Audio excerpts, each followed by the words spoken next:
கிறிஸ்து புதன்கிழமை பொம்பளை பிள்ளை மதுரை கோட்டை கொடி ஏற்றிட்டான் மகா முக்கால் சத்தியம் கடவுள் வாரிசு பிள்ளைகள் ஈஸ்வரன் பரமசிவன் பிள்ளைகள் பார்வதி பரமசிவன் பிள்ளைகள் முக்கால் சத்தியம்.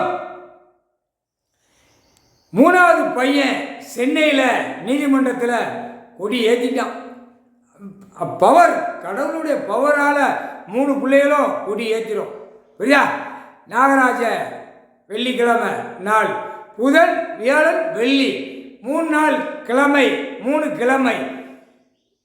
முதல் பொம்பளை பிள்ளைக்கு கொடி ஏற்றுற கணக்கு கொடுத்துட்டார். சந்தோஷம், அவருக்கே சந்தோஷம், மன நிறைவாக இருக்கார்.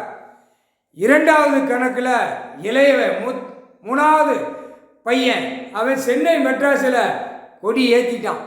சிவலிங்கம் கொடி நீதிமன்ற கோர்ட்டில் பறக்கு, விளக்கு உள்ளே இருக்குது, கொடியும் உள்ளே இருக்குது, திராசு இருக்குது, திரிசூலமும் இருக்குது. முக்கால் சத்தியம்.